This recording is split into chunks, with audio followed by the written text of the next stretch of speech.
Halo semuanya, kembali lagi bersama kami kelompok 3 tumbuhan air.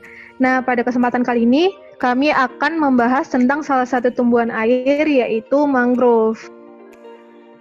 Nah, adapun anggota dari kelompok 3 ini yaitu yang pertama ada Niputusan Ditya Chandra Kartina, yang kedua ada Risanti Puspitasari, yang ketiga ada Nimade Rahayu Ovina Sriyadiningsi, yang keempat ada Ferry Ardiansyah, yang kelima ada Made Ori Sukerta, yang keenam ada Julian Stefanus, yang ketujuh ada Jose Brendo Simanjuntak, yang kedelapan ada saya sendiri yaitu Angelina Juniarta Panjaitan, yang kesembilan ada Gilang Caraka, dan yang terakhir ada Petrus Solis Tepo.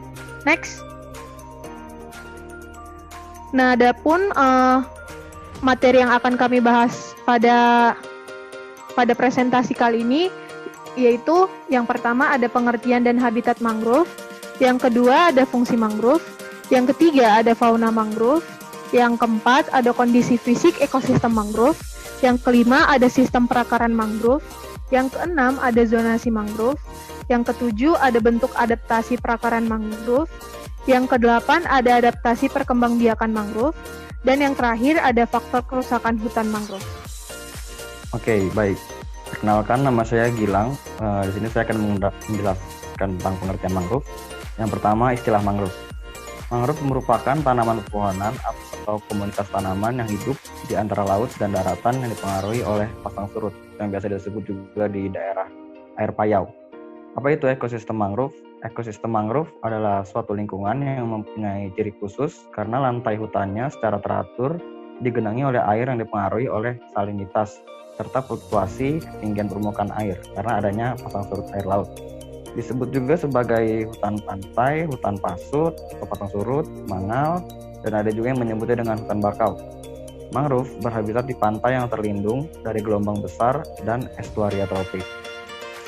Sekarang saya akan menjelaskan apa saja sih fungsi mangrove.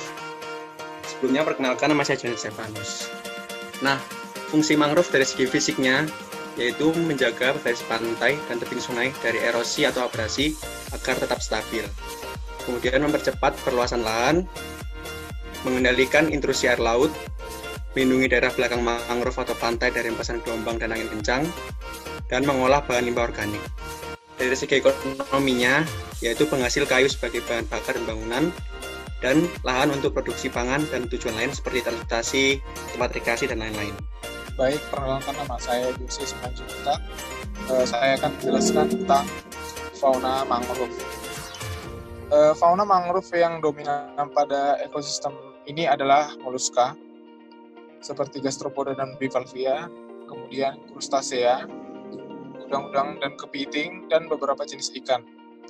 Gastropoda diwakili oleh Littorinidae, yang umumnya hidup pada akar dan batang serta daun mangrove.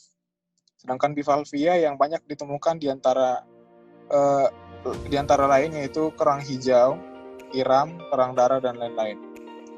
Yang selanjutnya yaitu krustasea, yang banyak ditemukan antara lain udang pineid, kepiting bakau, buka atau kepiting biola, kepiting hantu atau dotila, kleistostoma, dan lain-lainnya.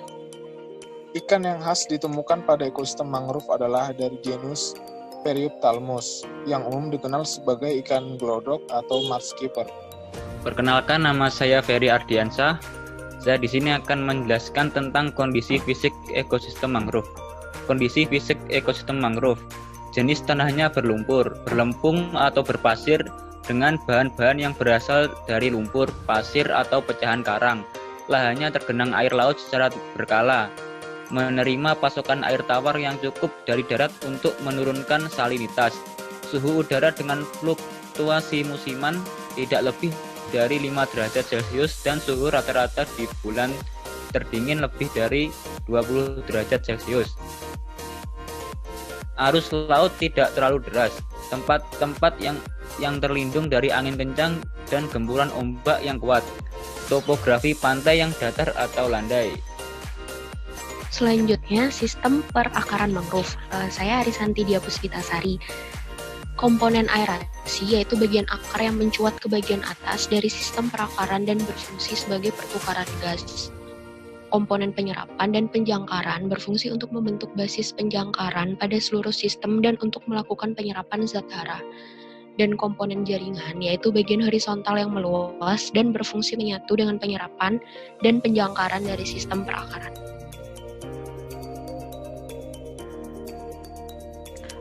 Baik, perkenalkan nama saya Niputu Santia. Di sini saya akan menjelaskan tentang zonasi mangrove. Yang pertama, ada zonasi Avicennia sp, merupakan zona yang terletak paling luar dari hutan dan berhadapan langsung dengan laut. Kondisi tanah dalam zona ini yaitu berlumpur, agak lembek atau dangkal, dengan kandungan organik yang tinggi dan kadar salinitas yang tinggi. Yang kedua, ada zona Rhizopora sp, terletak di belakang zona Avicennia sp dan Soneratia sp. Keadaan di zona ini, tanahnya berlumpur lembek atau dalam, dan memiliki kadar salinitas agak rendah. Tanaman mangrove pada zona ini masih tergenang pada saat air pasang. Yang ketiga ada zona Bruguera sp, terletak di belakang zona mangrove Rhizopora sp, memiliki keadaan kondisi tanah berlumpur dan agak keras, dan zona ini hanya pada saat air pasang tertinggi atau 2 kali dalam 1 bulan. Yang keempat ada zona Nipa. Zona ini terletak paling jauh dari laut dan paling dekat ke arah daratan. Zona ini mengandung air dengan tinggi salinitas yang rendah jika dibandingkan dengan zona yang lainnya. Tanahnya keras, kurang dipengaruhi oleh pasang surut. Perkenalkan, saya Rahayu Opina. Di sini saya akan menjelaskan tentang bentuk adaptasi perakaran mangrove. Kondisi lingkungan yang kadang ekstrim, misalnya karena genangan air laut, kekeringan, perubahan salinitas, dan substrat berlumpur yang cenderung aerob, menyebabkan flora mangrove harus memiliki kemampuan adaptasi baik secara morfologi maupun fisiologi. Adapun bentuk adaptasi dari perakaran mangrove, contohnya yaitu akar nafas muncul ke permukaan substrat sebagai bentuk adaptasi terhadap kondisi yang kurang oksigen. Pada Avicennia sp, akar nafas seperti pensil, Soneratia sp berbentuk tumpul, dan Bruguera sp berbentuk seperti lutut. Kemudian ada akar tunjang untuk menunjang tegaknya pohon agar tetap bertahan dari hempasan ombak. Baik, sebelumnya perkenalkan, saya Angelina Juniarta Panjaitan. Di sini saya akan membawakan materi tentang adaptasi perkembangbiakan mangrove. Nah, tumbuhan mangrove atau yang biasa dikenal Bruguera sp dan Rhizopora sp berkembang biak secara vivipar atau viviparity. Biji berkecambah ketika masih berada di pohon dan jatuh menancap pada substrat berlumpur atau mengapung terbawa arus pasang surut, dan baru berhenti ketika memasuki perairan yang dangkal dan ujung akarnya dapat mencapai dasar. Nah, selanjutnya adalah faktor kerusakan hutan mangrove. Sebelumnya, perkenalkan nama saya Petrus Holi Sitepu. Ada 2 faktor yang menyebabkan rusaknya hutan mangrove di Indonesia, yaitu faktor dari manusia dan faktor dari alam.